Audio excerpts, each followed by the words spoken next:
Hello everyone, welcome to Cashcroft TV. My name is Kalen Ashcroft. Thank you very much for watching and or listening to this episode of Ages of Empires, where we will be going through all the major world empires throughout history. In this episode we will be covering the Qajar Empire and the Brazilian Empire. As well, from each empire we will highlight a specific leader. So from the Qajar Empire we will highlight Naser al-Din, and from the Brazilian Empire we'll highlight Pedro II. And at the end, in the style of Plutarch's Parallel Lives, we will also have a comparison between the two leaders to learn more about their uniqueness through their differences, and hopefully a bit more about their respective empires.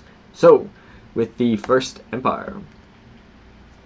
So the Qajar Empire was a Persian dynasty that ruled Iran from 1789 to 1925 CE Common Era.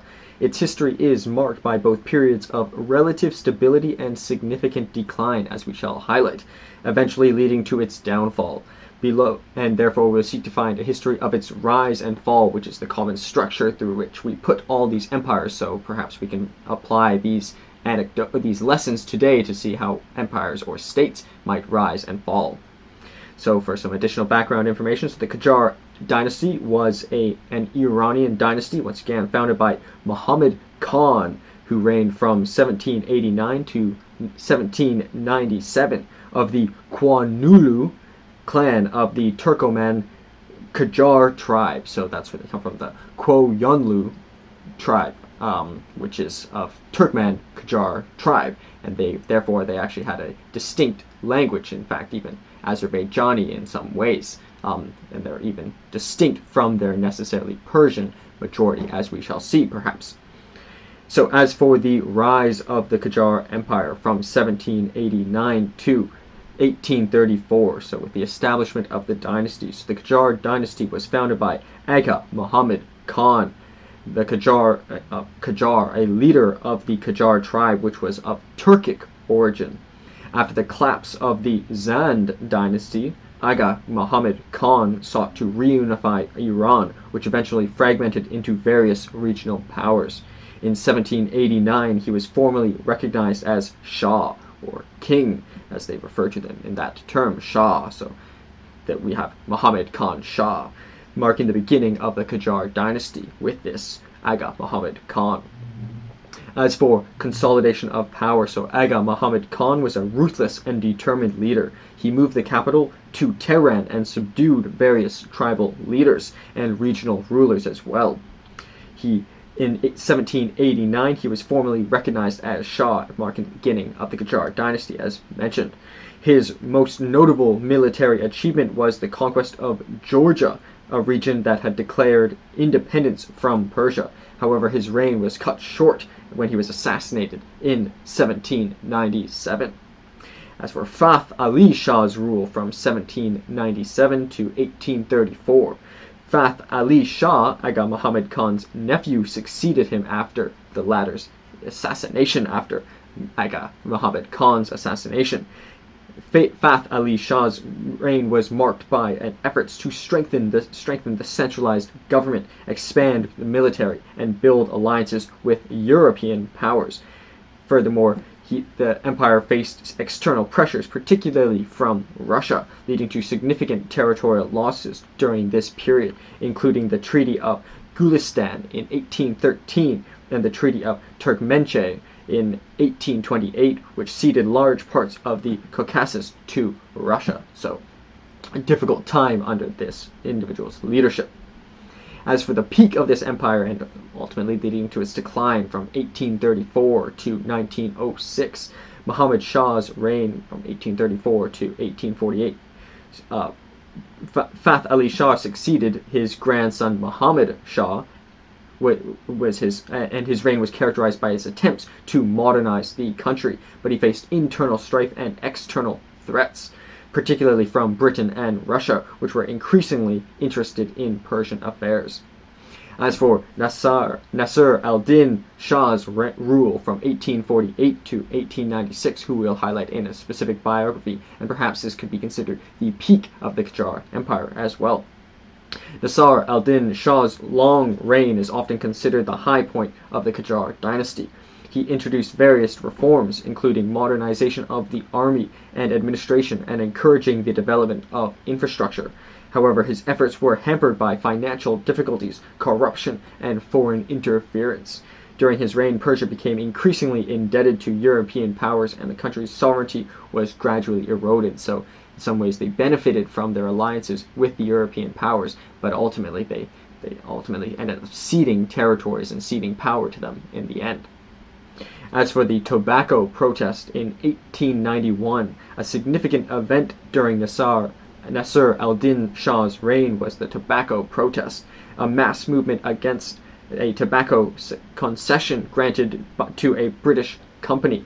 The protest, which united both the ulama, which is the religious scholars, and the merchant class as well, forced the Shah to cancel the concession, highlighting the growing power of public opinion and the influence of foreign powers in Persian affairs. So twofold, not only is this indicative of the threat of these European powers, but also these movements that are from the religious classes and the merchant classes sort of influencing the centralization. So a common theme throughout growing empires is centralization, but decentralization seems to be a common theme of decline. As for the assassination of Naser al-Din Shah, in 1896, Naser al-Din Shah was assassinated by a nationalist who opposed his policies. His death marked the beginning of the end of the Qajar dynasty, and his successors struggled to maintain control and never really matched his successes. But perhaps his successes were undue in that he got assassinated, so maybe if he had been less successful, maybe he could have lived, and maybe the empire might have lasted even longer.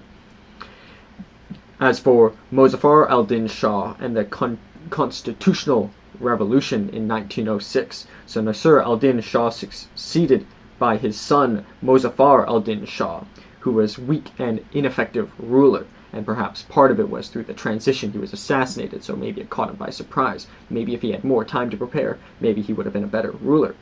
Facing mounting pressures from various social and political groups, he was forced to grant a constitution in 1906, becoming a constitutional monarchy, establishing a parliament known as the Majlis, but therefore limiting royal power and therefore decentralizing the empire. This event, known as the Constitutional Revolution, marked a significant turning point in Persian history. As for Muhammad Ali Shah and the counter-revolution in 1907 to 1909, Mozaffar al-Din Shah's son Muhammad Ali Shah attempted to reverse the constitutional gains and restore autocratic rule. His actions led to a civil war, and in 1909 he was deposed by constitutional forces. As for Ahmad Shah and the end of the Qajar dynasty from 1909 to 1925, the ultimate end date of this empire. Ahmad Shah, the last Qajar ruler, acceded to the throne as a child, so maybe if he had been older, maybe he would have been more successful. His reign was marked by continual political instability, foreign intervention, and economic difficulties. The central government was weak, and various regional powers operated with significant autonomy, such as the religious classes and merchant classes. The Qajar dynasty's decline culminated in the rise of Reza Khan, a military officer who eventually deposed Ahmad Shah in 1925, establishing the Pahlavi dynasty and bringing an end to the Qajar Empire. So thus, the Qajar Empire's history is a story of initial consolidation and centralization, followed by gradual decline, exacerbated by external pressures, internal strife, and the inability to modernize effectively, and many assassinations too. The dynasty's fall in 1925 marked the end of centuries of monarchical rule in the Turkic dynasties in Iran, and the beginning of a new era of the Pahlavi dynasty. So as for Naser al-Din, to sort of zoom in on a period of this empire, and perhaps the high point of this empire too, which might manifest other qualities of the empire too. So perhaps the most important ruler, or at least the most successful, given his circumstances, perhaps, ruler of the Qajar Empire is widely considered to be Naser al-Din Shah Qajar. His reign, which lasted nearly half a century, was the longest of any of the Qajar dynasty, so if anything, just by mere time, he had a large influence in that regard, and marked a crucial period in Iranian history characterized by attempts at modernization, internal challenges, and increasing foreign influence. As for his early life and ascension to the throne, so with his birth and early years, Naser al-Din Shah was born on July 16, 1831, makes him a Cancer if one believes in those things, in the village of Kanamu, near Tabriz, and he was the eldest son of Muhammad Shah Qajar, the founder, emperor of the Qajar Empire, so, and the eldest son. So some of our leaders came from the most effective lineage, for example, being the eldest of an existing ruler. Some have came from second in line, third in line, fourth in line, and some have not even been in line and formed their own empires. This individual, Naser al-Din Shah Qajar, came from the leading lineage, from the leading family. He was educated in the royal court, and Malek Jahan Khanum, who was a famous scholar at the time, he was and therefore in Persian literature. He was his mother's name was Malek Jahan Khanum. Pardon me, not a scholar, but she did educate him in ways as well. But nonetheless, he was educated predominantly in the royal court, where he was taught Persian literature, history, and Islamic studies. His upbringing was typical for a prince at his time, focusing on preparing him for leadership. So it was expected that he would come to power. So he received the education that they would have thought fitting for the role. As for his ascension to the throne, Naser al-Din Shah ascended to the throne in 1848 at the age of 17 after the death of his father. So a surprise event. Muhammad Shah, Given's decline and fall of the Roman Empire, he talks about how some emperors would transition to power within their own lifetime, which was often a good thing because firstly it's not a surprise, but also there's a transition period where they can still influence. Here through an assassination it would be certainly a surprise and perhaps not fully prepared. His early years as a ruler were challenging, and his authority was not immediately accepted, and he faced rebellions and unrest across the country. However, with the support of his mother and key advisors, including the powerful vizier Amir Kabir, he managed to consolidate his power. As for his reign and reforms, one of the most significant figures during his early years of Naser al-Din Shah's reign was Amir Kabir, his prime minister. Amir Kabir introduced a series of reforms, including the modernization of Iran's administration, economy, and military as well. He established the Dar-ul-Fanam, the first modern institution of higher learning in Iran, so one of the oldest universities in the world as well, and sought to reduce corruption and centralize authority. However, his reformist agenda and increasing power made him an enemies at the court. So they saw him centralizing, which is often seen as a threat to the other nobility. And in 1852, he was dismissed and later executed on the order of Naser al-Din Shah. So this prime minister, who was very effectual in increasing his centralized power, ultimately was executed by him, perhaps maybe through jealousy. As for modernization efforts, Naser al-Din Shah's reign is noted for his attempts at modernization, albeit with mixed results. He was fascinated with the European advancements and undertook 3 major trips to Europe in 1873, 1878, and 1889, so quite frequent considering the distance at the time, considering the technology to travel that distance, where he observed European institutions, technology, and culture. These visits influenced his efforts to modernize Iran, including introducing new technologies such as the telegraph, establishing modern factories, and reforming the military. However, the modernization attempts were often undermined by financial constraints, corruption, and resistance from conservative elements within the country. As for economic and political challenges, throughout his reign, Naser al-Din Shah struggled with economic difficulties. Iran's economy was largely agrarian, which can be a good thing, but if there's not, for example, free trade, a non-diversified economy can be hurtful, and undeveloped as well. And the government was frequently in debt as well. To raise funds, the Shah granted numerous concessions to foreign powers, particularly Britain and Russia, which further eroded Iran's sovereignty, so being reliant on other powers for this debt, and even later servicing the debt through interest. The most notable of these was the concession of the tobacco industry, which led to the tobacco protest in 1891. So they conceded this tobacco industry, but then the religious and merchant classes were very upset about this. So what's more important, to address the financial difficulties or to satisfy the public? But maybe the public, if they had not conceded the tobacco industry, would have been equally upset anyways, and might have protested something else. The protests, supported by a broad coalition of religious leaders, merchants, and intellectuals, forced Shah to cancel the concession, and marking a significant moment of resistance against foreign influence. As for his later years and ultimate assassination, al-Nasir al-Din Shah's reign progressed, and as it progressed, discontentment grew within Iran. His failures to effectively modernize the country, the increasing influence of foreign powers, and the autocratic style of governance led to the growing opposition.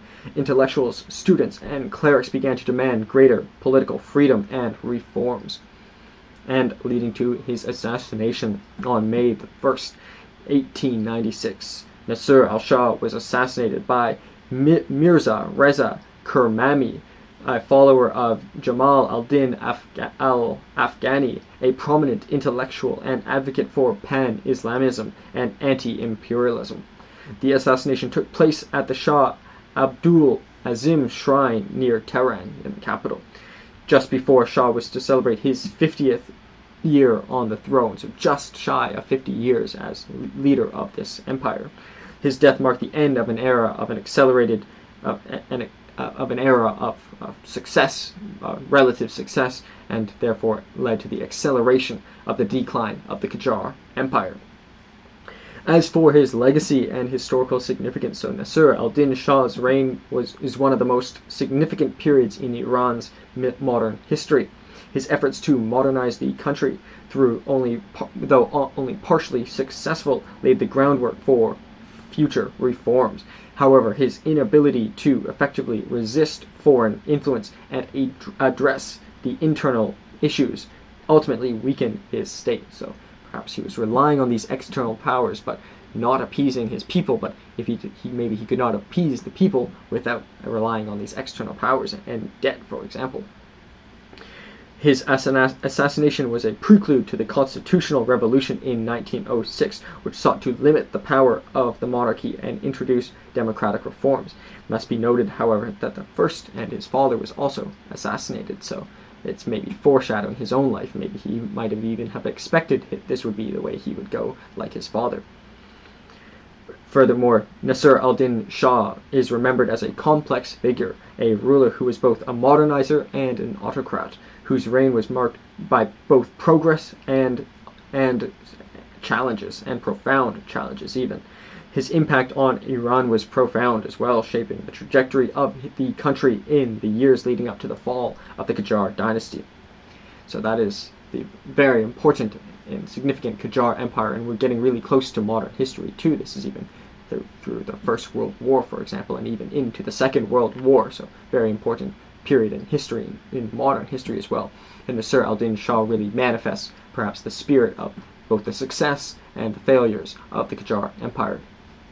So as for the content of these slides, so the title we have is Naser al-Din and the Qajar Empire. It was an Iranian dynasty founded by Muhammad Khan. The roots from the Koyunlu clan and the Turkoman Qajar tribe are where the royal family originally came from and where the empire originated from. The significant leader was Naser al-Din Shah Qajar. Empire was the Qajar Empire. The period was from 1789 to 1925 CE, Common Era. The modern locations include Iran, Azerbaijan, Armenia, Georgia, Turkmenistan, and Afghanistan. Million square kilometers was 1.29 million square miles. Equivalent would be 0.5. So this is slightly larger than our average largest empire, which is 1.14. Percent of the world would be 0.96. Once again, not all empires can be treated as equal, or 1 million square kilometers can be treated equal. For example, Persia has been led by empires for a long period of time. Some of our earliest empires were Persian as well, so conquering 1 million square kilometers right in Persia, for example, would be much more difficult than perhaps 1 million square kilometers somewhere else. And in fact, in percent of the world, 0.96 doesn't even include Antarctica, because to conquer it or to rule over it would firstly be difficult because of the challenges, but also it's very underpopulated. The capital was Tehran. The government was an absolute monarchy, and it became a constitutional monarchy from 1906 to 1907, and as well from 1909 to 1925 at the end of the empire. Common languages was Persian, or Farsi, and Azerbaijani, which was the language of the royal family and also a court language. Persian and Azerbaijani were court languages. Kurdish, Arabic, Baluchi, and Turkmen were also important languages within the empire. The religion was Shia Islam, and population was between 10 and 15 million. We can contrast this Shia Islam empire with many of our Sunni empires as well. Be a good head-to-head comparison, at least, to see how empires might perform differently under different religions. As for images, in the top left, we have a photo of Naser al-Din Shah himself. To the right of that, we have the imperial emblem of the Qajar dynasty, showing a lion and a sun as their symbols. To the right of that, we have the flag of the Qajar Iran from 1906 to 1925, so after the constitutional monarchy. I did not extend that, it is a long flag, and as we can see, the lion and the sun are still manifested there. And also we can see it on Naser al-Din Shah's hat. We have, or headpiece, we can see as well the lion and the sun. Below that, we have a miniature of the capture of Tbilisi by Aga Muhammad Khan, the founder of the Qajar Empire. And Tbilisi is in Georgia. And it was a Qajar-era Persian miniature found in the British Library today. To the right of that, we have by A. Charlemagne, the Battle of Ganja during the Russo-Persian War from 1804 to 1813. So a really rich history of their relationship with Russia, and challenges as well, and significant battles such as this. And below that, we have an image of a Persian Cossack brigade in Tabriz in 1909, so showing some of their military uniforms. And a modern picture as well, manifesting the point in history we have come, and how far we've come in this series. As for additional history, we have the establishment was in 1789. The Treaty of Gulistan was on the 24th of October 1813. The Treaty of Turkmenchay was on the 10th of February 1828, ceding much territory. The Treaty of Paris was on the 4th of March 1857. The Treaty of Akal was on the 21st of September 1881. The Persian Constitutional Revolution was on the 5th of August 1906. The Battle of Robat Karim was on December 27th, 1915, and the deposed by the Constituent Assembly was on the 1st of October 1925, marking the end of this important Qajar Empire. It was preceded by, as mentioned, the Zand dynasty, the kingdom of Kartli Kakheti, and Afsharid Iran, and it was succeeded by the imperial state of Persia. And in the top right, we have a map. This green territory is their proper region. This green and red stripe is a region that they ruled over but lost eventually, and reaching into Georgia. And very large territory and a very historically significant area of land, not far from the Ottoman Empire is right here, for example, a very significant force that we have covered in a previous episode, which I'm grateful if you have supported, and I'm grateful if you do. So that is Naser al-Din Shah and the Qajar Empire, and we'll discuss the leader more in a comparison at the end with Pedro II, after covering the Empire of Brazil. So the Empire of Brazil was an independent monarchy in South America that existed from 1822 to 1889, so a shorter period. It was marked by significant political, social, and economic developments, as well as challenges that eventually led to its downfall. Therefore, we seek to find history, once again, of its rise and fall, our common structure, through which we put these empires to find why its states might succeed or fail today. Some background information: the Empire of Brazil was a 19th century state that broadly comprised of territories in which modern-day Brazil and Uruguay, but also small parts of Argentina as well, until the latter achieved independence in 1828. So as for the rise of the empire in 1822 to 1831, so the roots of the Empire of Brazil can be traced back to the Napoleonic Wars, as we covered in the First French Empire in Europe in 1807. The Portuguese royal family fled to Brazil to escape Napoleon's invasion of Portugal. When the royal court moved to Rio de Janeiro, Brazil's status was elevated and became the de facto capital of the Portuguese Empire. So for a time, Rio de Janeiro was the capital of the entire Portuguese Empire, as we've highlighted in the Portuguese Empire episode. In 1815, Brazil was declared a kingdom co-equal with Portugal, creating the United Kingdom of Portugal, Brazil, and the Algarves. As for its path to independence, however, as the situation in Europe stabilized after the Napoleonic Wars, the Portuguese crown attempted to reassert control over Brazil, leading to growing discontentment among the Brazilian population. The crisis reached a peak in 1821 when King João VI returned to Portugal, leaving his son Dom Pedro as regent of Brazil. Under pressure from both Brazilian and Portuguese factions, the Dom Pedro declared Brazil's independence on September 7, 1822, marking the establishment of the Empire of Brazil. Dom Pedro declared Brazil's independence once again on September 7, 1822. He was subsequently crowned Emperor Pedro I of Brazil, first of his name. So by saying the first, they're necessarily separating themselves from, or separating themselves as the first of a dynasty. On October 12, 1822, marking the official beginning of the Empire of Brazil. As for the consolidation of power, so the early years of the empire were marked by efforts to consolidate power and secure Brazil's independence from Portugal. The War of Independence, which lasted until 1824, so for 2 years from 1822, saw fighting between Brazilian forces and Portuguese loyalists. So maybe we can see it's in some ways analogous to the American War for Independence with respect to the British. And therefore, Brazil's independence was formally recognized by Portugal in 1825, following the negotiations brokered by the United Kingdom. So that's when they were formally accepted as an independent state. But we consider the start of the empire in 1822, when they officially were exerting autonomy. As for the Constitution of 1824, so in 1824, Emperor Pedro I enacted Brazil's first constitution, which established a constitutional monarchy with a centralized government. The constitution granted the emperor significant powers, including the ability to appoint and dismiss ministers, dissolve the legislature, and veto laws. So quite a lot of power we have this emperor with, despite being a constitutional monarchy. While it provided for a representative assembly, the power of the emperor was paramount. So they did have a legislature, but the emperor was still very centralized. As for the first reign and abdication from 1822 to 1831, there were challenges and opposition. So Pedro I's reign was fraught with challenges. The emperor faced opposition from various factions, including Republicans, Federalists, and those loyal to Portugal. Economic difficulties and regional rebellions and political unrest marked his rule. So perhaps because they asserted autonomy themselves, those regional leaders might have thought maybe they could also seek autonomy.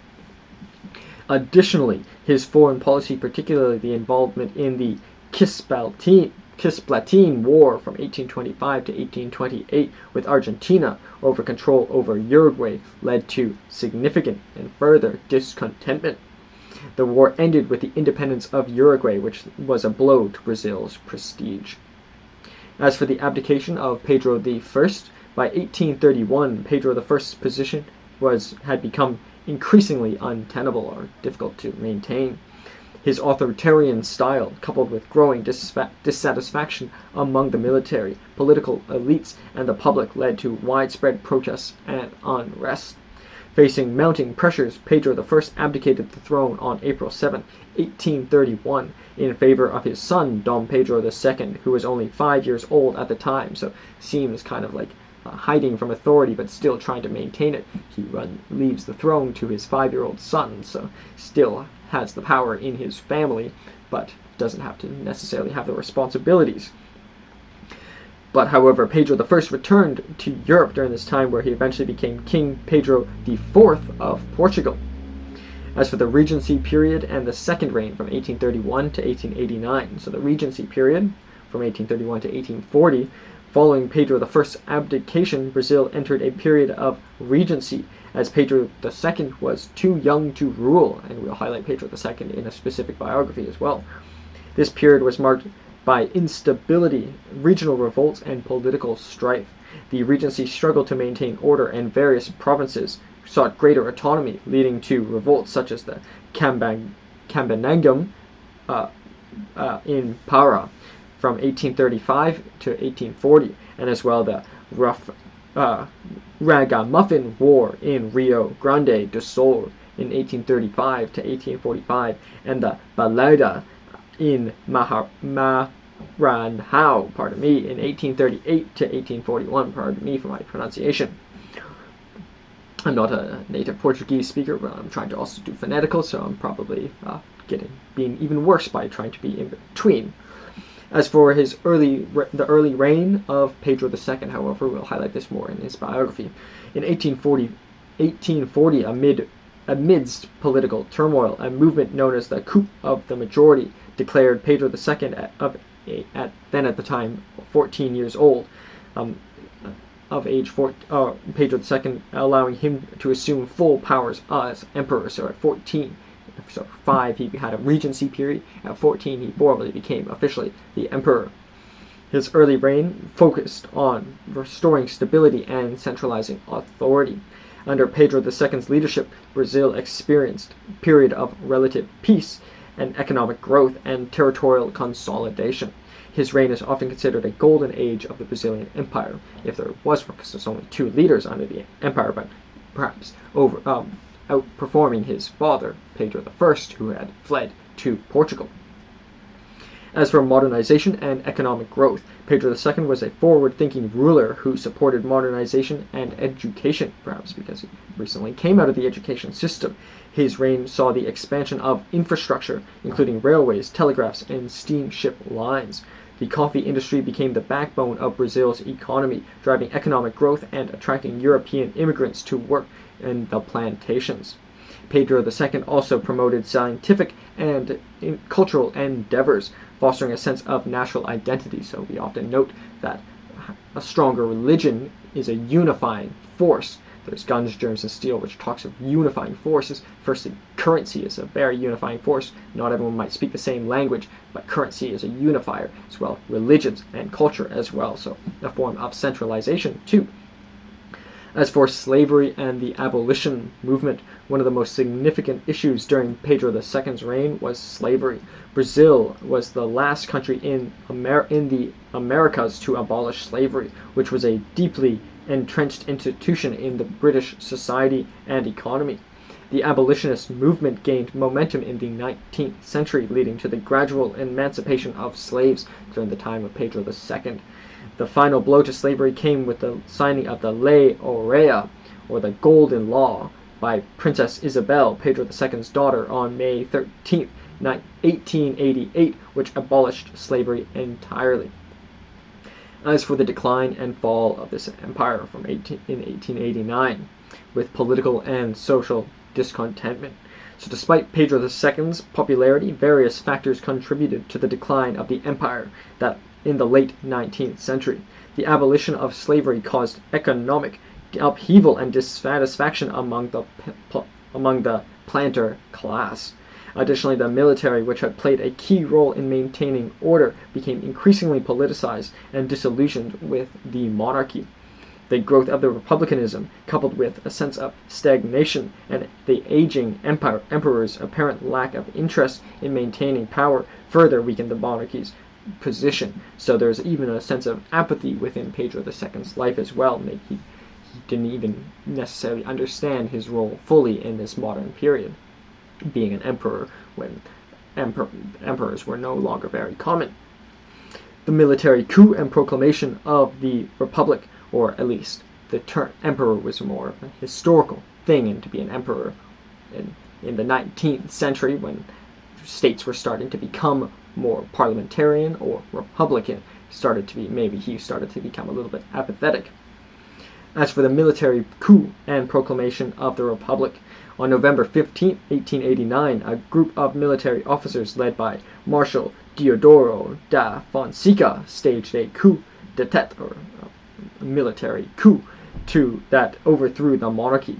The emperor, who was in Petropolis at the time, did not resist and was exiled to Europe. So he did not exile. He did not resist the republic, and perhaps part of this is also that he was forced to become emperor, unlike his father, Pedro I, who became emperor, and his father even had fled as well, which is a sign of apathy as well, or at least severe threat. The republic, therefore, was proclaimed, marking the end of the Empire of Brazil. Pedro II and his family were sent into exile in France, where he lived until his death in 1891.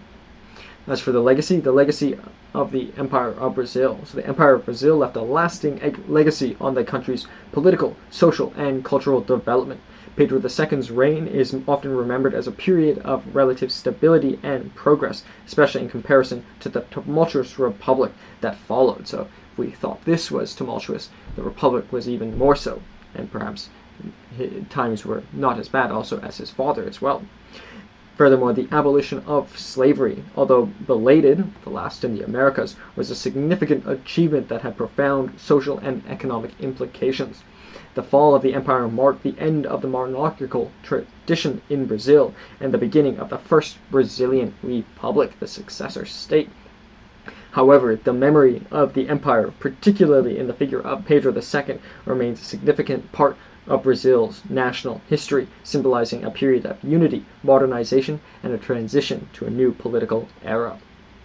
So as for a little bit more detail about the life of Pedro II, so Dom Pedro II, perhaps the most important ruler of the Empire of Brazil. There's also his daughter Isabel had an important role, and his father, Pedro I, was the founder. The most important ruler, so many believe, of the Empire of Brazil is widely regarded as Dom Pedro II, the second and last emperor of Brazil. His reign, which lasted nearly 50 years, is considered a period of stability, progress, and modernization in Brazilian history. Pedro II's leadership, vision, and dedication to his country left a lasting legacy that continues to be remembered and admired in Brazil and beyond. As for his early life and education, with his birth and childhood, so Dom Pedro II was born on December 2nd, 1825, in Rio de Janeiro, a city I've been fortunate to visit, absolutely stunningly beautiful, both in terms of architecture and natural features. The son of emperor, and even culture and just life and vivacity. The son of emperor, and he was the son of Emperor Pedro I of Brazil and Empress Maria Leopoldina of Austria, so part Austrian. He was born in a time of political turmoil, with Brazil having declared its independence from Portugal just a few years earlier. In 1822, the founding of the empire, Pedro II's early life was marked by tragedy. His mother died when he was only a year old, so never really having a mother from pretty much his whole life. And even at one can hardly, up until one has maybe some important memories, but not a full picture, perhaps, of who his mother was. And his father facing his father facing political was exiled as well, leading to challenges and unrest, and his father abdicated the throne in 1831 when he was only 5 years old and returned to Portugal, leaving the young Pedro to inherit the crown at the age of only 5. So it's kind of telling, if his father could not handle it, why does he leave it to his 5-year-old son, expecting him to be more successful? As for his education and preparation for rule, after his father's abdication, Pedro II was raised and educated under the guidance of tutors and guardians appointed for the Brazilian government. So once again, he got, at least within this state, the best education one could, or the most fitting education for a leader. Some of our leaders have come from the leading family, some have not come from the leading family, some have been first in line, some have been second in line. He was first in line and received the throne very early, and the education most suitable that they could produce. His education was extensive, covering a wide range of subjects, including languages, sciences, history, philosophy, and the arts. Pedro II was known for his intellectual curiosity and became a polyglot, meaning he can speak many languages, fluent in multiple languages including Portuguese, French, English, German, and Latin, French would be fitting because he would later be exiled there. His upbringing emphasized the importance of duty, and he was groomed from a young age to assume the responsibilities of leadership.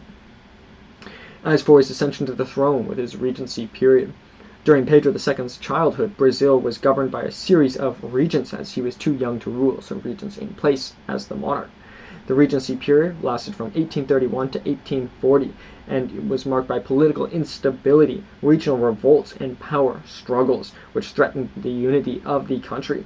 The young emperor became a symbol of hope for many Brazilians, and who desired a more stable and strong central government.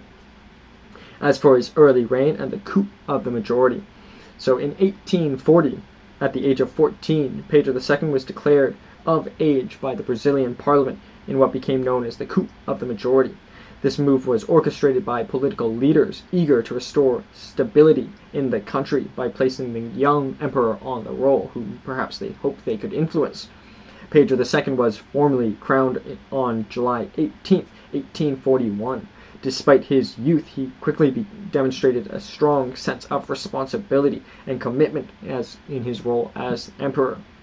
As for his reign and achievements with his consolidation of power, so Pedro II's early years as emperor were focused on consolidating power and restoring order in Brazil.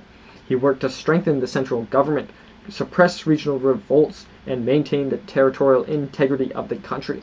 His leadership helped stabilize Brazil, allowing for the empire to enter a period of relative peace and economic growth.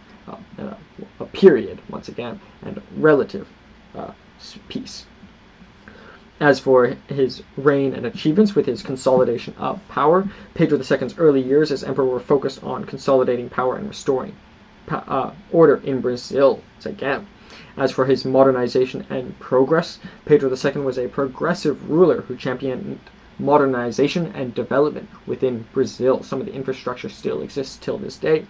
His reign saw the expansion of infrastructure, including the construction of railroads, telegraph lines, and steamship routes, which helped the economy and still has a manifest effect today. He supported the growth of industry, agriculture, especially coffee production, and education. Pedro II was a patron of the arts as well and sciences, perhaps because he was exposed to these at a young age, promoting cultural and intellectual life in Brazil. Till this day, for example, Rio de Janeiro and Brazil more broadly are still cultural capitals of the world. He founded the Imperial Academy of Music and the National Museum, and he was a member of the various scientific societies of the world. As for foreign relations, Pedro II played a significant role in shaping Brazil's foreign policy. He sought to maintain peaceful relations with neighboring countries and worked to resolve conflicts through diplomacy. So some leaders have been relatively better in military conquest, some have been relatively better in diplomacy. Some have been good at both. Pedro II was at least certainly good in diplomacy. And one of the most notable military engagements, therefore manifesting his abilities in military as well, during his reign was the Paraguayan War in 1864 to 1870, in which Brazil, allied with Argentina and Uruguay, defeated Paraguay. But the war significantly expanded Brazil's influence in the region, but it also left a lasting impact on the country's economy and military. There's a Pyrrhic victory, it's called. It's a victory, but the cost is larger than the outcome. As for the abolition of slavery, a very important achievement as well. One of the most significant events in Pedro II's reign was the abolition of slavery in Brazil. Although slavery was deeply entrenched in Brazilian society and economy, it was the last state in the Americas to maintain it. And Pedro II personally opposed this institution. So he personally opposed it. So it wasn't just because the people wanted it gone. He personally opposed it. Over the years, he supported gradual emancipation measures such as the Law of Free Birth in 1871, which declared that all children born to slaves were free, and the sexagenarian laws in 1885, which freed slaves over the age of 60, so really diminishing so within only the existing slaves under 60 were still slaves. Any newborn slaves, children of slaves, were free, but one could still perhaps become a slave, but also once one reaches 60, they would also no longer become a slave, so significant reforms. And the final and decisive step came on May 13, 1888, when Princess Isabel, acting as regent during Pedro II's absence due to illness, signed the Lei Aurea, or the Golden Law, which abolished slavery entirely in Brazil. This act was widely celebrated, but also led to significant economic and social challenges. So, maybe only one argument for slavery is that it can be effectual for the general economy, but there's a serious issue with centralization of wealth. But nonetheless, it was rightfully got rid of, but it did have a big impact on the economy of Brazil. As for the decline and fall of the empire, with the growing Republican sentiment, despite his popularity, Pedro II faced growing opposition from various quarters of the empire as his reign progressed. The abolition of slavery, while morally significant, alienated the powerful planter class. So the planter class was significantly invested in slavery because it was the cheapest labor one could possibly get. Additionally, the military, which had become increasingly politicized and influenced by Republican ideas, began to question the monarchy's relevance. So the military class is also a very important feature of maintaining the centralized rule, but this started to separate in their support. The rise of the republicanism, along with economic challenges and Pedro II's own declining health and interest in governing, created an atmosphere ripe for change. As for the ultimate overthrow and exile, so on November 15th, 1889, a group of military officers led by Marshal Deodoro de Fonseca staged a coup d'etat and proclaimed the Republic of Brazil, ending the monarchy and ending the empire as well. Pedro II, who was in poor health, had lost much of his political influence and did not resist his coup. So as mentioned, he was already stepping away to let his Princess Isabel rule because of his ill health. And perhaps, well, according to Tolstoy, perhaps in some ways one's mental health and physical health are in some way connected. So maybe he was upset about his position and therefore led to his declining health. Only a hypothesis, or maybe if his health did not decline, maybe he would have been able to maintain the empire. Therefore, he accepted this situation with dignity and was exiled to Europe. The imperial family left Brazil on November 17, 1889, and settled in Paris, France. So I think a sign of humility. In fact, he was even forced to have this role through his father, and he stepped away with humility and dignity to France to accede to the Republic. As for his final years and death, Pedro II spent his final years in Europe living a modest life. Despite the circumstances of his exile, he remained a respected and admired figure both in Brazil and abroad. He continued to correspond with scholars and intellectuals and maintained his interest in science and the arts. Pedro II died on December 5, 1891 in Paris. And his last words were reportedly, "May God grant me these last wishes, peace and prosperity for Brazil." So despite the state ultimately wanting to rid themselves of the monarchy, he still allegedly loved his country. His remains were eventually returned to Brazil in 1920, where he was buried with full honors in the Imperial Mausoleum of Petropolis. So ultimately, somewhat happy ending for at least his burial, and that he was ultimately appreciated or repatriated within the country. As for his legacy, so Dom Pedro II is remembered as one of Brazil's most significant leaders. His reign marked his commitment to modernization, education, and the betterment of his country. He was a monarch who ruled with a sense of duty and humility, often placing the interests of Brazil above his own. The peaceful and orderly way in which he accepted the transition to a republic is a testament to his character and leadership. Pedro II's legacy continues to be celebrated in Brazil, where he is often referred to as the magnanimous, which is, so we've had many people refer to as the great, but magnanimous is quite a less common term, for his wisdom, generosity, and dedication to the people. His reign is seen as a period of stability and progress, and his influence can still be felt in Brazil's cultural, scientific, and educational institutions.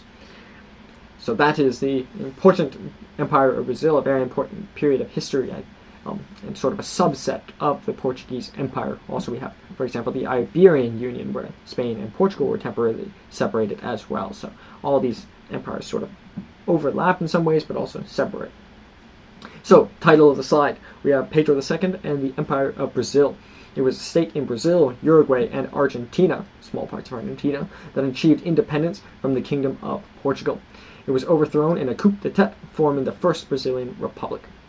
The significant leader was Dom Pedro II. The empire was the Brazilian Empire. Period was from 1822 to 1889. CE, Common Era. Modern locations include Brazil, predominantly, Uruguay as well, and small parts of Argentina. Million square kilometers would be 8.34, so very, very large. In fact, the 12th largest empire of all time. That's an empires only that have ceased to exist. Million square miles would be 3.22, and percent of the world would be 6.19. Once again, 1 million square kilometers is not equal across different regions. I would say this is a difficult region because it is densely populated. Capital would be Rio de Janeiro, which is not the modern capital of Brazil, which is Brasilia, but it was the capital at this time, an absolutely beautiful city I've been fortunate to visit and endeavor to visit again. The government was a constitutional monarchy, so there was a parliament, but the emperor had much power and veto power, and they could get rid of legislators at their will. So also certainly a monarchy as well. Common language was Portuguese, but there were also many indigenous languages as well. Religion was Roman Catholicism, and the population was likely between 4 to 14 million, which is much smaller than the population of Brazil today, but large for the time, and large given the technology as well. As for images, in the top left we have an image of Dom Pedro II, as we can see, really quite modern looking if you walk down the street today. Besides, one might even think it came from this time. And we can also see his mother was Austrian, so some of his Austrian features as well. To the right of that we have the Grand Imperial Arms. Within it is the Lesser Imperial Arms as well, so the Grand Imperial Arms would be the broader one. To the right of that we have the flag from 1853 to 1889, which is showing the still important colors of green and yellow of the Brazilian flag. And also we can see the lesser seal within or imperial arms within the flag as well. Below that we have another image of Pedro II surrounded by prominent politicians and natural figures, many from the parliament itself, taken in approximately produced in 1875. So showing many important figures of the Brazilian Empire. Below that and to the left we have the City Palace, which was the seat of the Brazilian imperial government in 1840. And to the right of that we have Recife, which was the capital of Pernambuco, which is in the Brazilian northeast 2 years after the end of the Pereira Revolt, so showing sort of the capital region, but also another city. And as we can see, the buildings and architectural styles are really quite modern even to this day. And additional information, we have the historical eras in the 19th century. The independence was achieved on the 7th of September 1822. The ascension of Pedro I was on the 12th of October 1822. The imperial constitution was produced on the 25th of March in 1824. The regency period was from the 7th of April to 1831, when he was too young. The ascension of Pedro II was on the 23rd of July 1840. The abolition of slavery, important event, was on the 13th of May 1888, technically by Pedro II's daughter Isabel, and monarchy was abolished on the 15th of November in 1889 from the coup d'etat. It was preceded by the United Kingdom of Portugal, Brazil, and the Algarves, and it was succeeded by the first Brazilian Republic, and also Uruguay doesn't encompass much of that territory, and technically Argentina too for small regions. And as we can see the map of the Brazilian Empire, we can see the states as well. Rio de Janeiro, its capital, absolutely beautiful city, is here. Actually, I think, speculating, I'm no expert in tides, but I think it's because it's got this sort of juts out area here. It's got really nice waters as well. But that is the very important Empire of Brazil and Pedro II. As for a comparison in the style of Plutarch's Parallel Lives, to hopefully learn a bit more about them, two individuals, great individuals, through their differences. So Naser al-Din Shah of the Qajar Empire and Dom Pedro II of the Empire of Brazil were two significant rulers in the 19th century, so similar era, each playing crucial roles in their respective nations. Despite the geographical and cultural differences between Iran and Brazil, the reigns of these two monarchs share both similarities and contrasts in terms of their leadership styles, modernization efforts, their challenges they face, and their legacies, and as well their early lives. So for their similarities, one notable is their long reigns. Naser al-Din Shah reigned from 1848 to 1896, marking one of the longest reigns in Iranian history, lasting nearly 50 years. Dom Pedro II reigned from 1831 to 1889, also for nearly 50 years, marking him the longest monarch of Brazilian history. So both almost 50 years, very long periods. Both of them coming to the throne early. One, Naser al-Din's father, was assassinated. Pedro II, his father, fled to Portugal. So both of them came to power, perhaps through somewhat of a surprise as well. Both rulers had long reigns that spanned the majority of the 19th century, allowing them to have significant impact on their countries. So whether for better or worse, they were at least there for a long time. As for their modernization efforts, Naser al-Din Shah attempted to modernize Iran by introducing new technologies such as the telegraph and railways, and by sending students to Europe, and himself going to Europe for education. However, his efforts were limited by financial constraints and internal resistance. Dom Pedro II actively promoted the modernization in Brazil, supporting the expansion of railroads as well telegraph lines and steamships. He also fostered education and cultural development as well, establishing institutions such as the National Museum and the Imperial Academy of Music.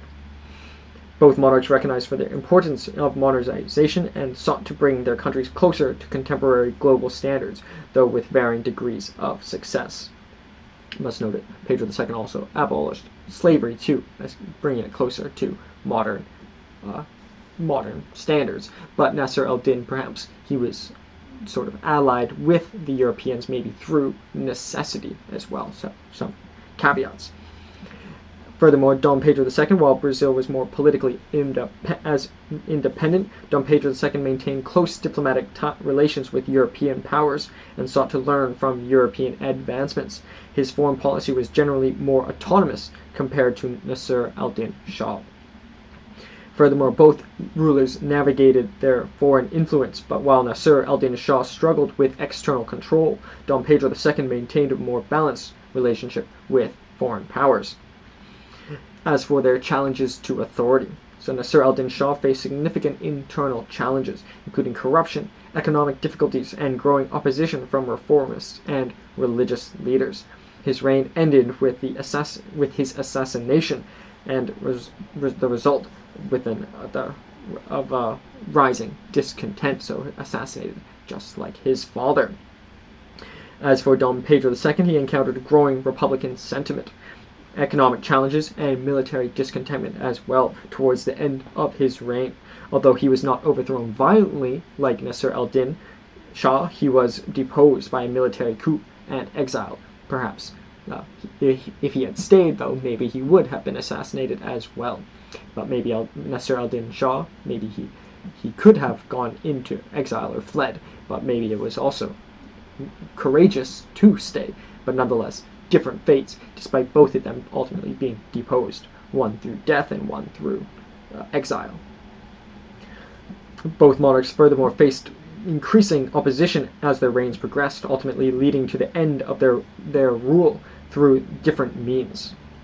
As for some notable differences with their leadership styles, Naser al-Din Shah ruled with a more autocratic style, often centralizing power and making decisions with little input from others. His reign was marked by his personal indulgence and the maintenance of traditional structures of power, which limited the effectiveness and of his modernization efforts.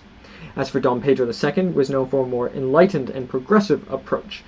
Dom Pedro II was a scholar and intellectual who valued education and dialogue, as we saw in that image with all of his many important leaders who surrounded him. He supported constitutional monarchy principles and often sought to balance power with the legislature, but nonetheless having veto power and still much autocratic power. Furthermore, while Naser al-Din Shah was more autocratic, Dom Pedro II was more democratic and progressive in his leadership style and approach, relatively speaking. As for their success in modernization, Naser al-Din Shah, his attempts at modernization were hampered by financial issues, internal opposition, and his own conservative tendencies. The challenges he introduced were often superficial and did not result in significant long-term development. As for Dom Pedro II, he successfully implemented a range of modernization projects, leading to the significant advancement in Brazil's infrastructure, education, and economy. many of which still stand today. His reign is often viewed as a period of progress and stability in Brazilian history, so relatively more successful in this regard. Dom Pedro II's modernization efforts were more successful and far-reaching compared to the limited success of Naser al-Din Shah's initiatives. Naser al-Din Shah would rely much on European powers, maybe not enough so. Maybe if he had relied more on European powers, he would have been more successful. Or maybe if he did not, maybe he would have got more domestic support. But nonetheless, there's difference in outcomes. We can debate upon which the reasons, however. As for their end of their reigns and legacies, in Naser al-Din Shah, his reign ended tragically with his assassination in 1896, symbolizing the growing discontentment within Iran. His legacy is mixed, with some viewing him as a failed modernizer who allowed foreign powers too much influence. As for Dom Pedro II, although deposed in a military coup in 1889, Dom Pedro II was and is widely respected, and left Brazil without resistance, ensuring a peaceful transition to a republic. So relatively more peaceful in that regard, certainly. So he is remembered as a wise and benevolent ruler who contributed significantly to Brazil's development and the abolition of slavery. Dom Pedro II is remembered with respect and admiration in Brazil, whereas Naser al-Din Shah's legacy is more controversial and complex. So different sort of views of them. Pedro II, part of it is because he abolished slavery, but maybe, given that position, any leader would have had to do that anyways. So thus, Naser al-Din Shah and Dom Pedro II were both influential rulers in the 19th century, yet their approaches to governance, their successes, and their legacies differ significantly. Naser al-Din Shah's reign is characterized by limited modernization and increasing foreign influence, ultimately leading to internal unrest and his assassination. In contrast, Dom Pedro II is celebrated for his progressive leadership, successful modernization efforts, and dignified way in which he handled his deposition, leaving a lasting positive legacy in Brazil. But my big caveat is neither of these leaders necessarily asked for their role. Naser al-Din was the eldest son, and he came to power because of the assassination of his father. Pedro II came to because his father fled to Portugal and gave him the throne. So despite their achievements and all that, they still they dealt with the cards they were given, and they didn't shy away from their responsibility, at least until the very end, perhaps. So that is, in my opinion, the very, very fascinating and inspiring Naser al-Din and Pedro II, and there are many great lessons I think we can learn from them, and the very fascinating Qajar Empire and Brazilian Empire. This is Ages of Empires. I'm very grateful for your support. My name is Kalen Ashcroft. This is Cashcroft TV, and I'd be very, very grateful if you continue to support. Thank you so much.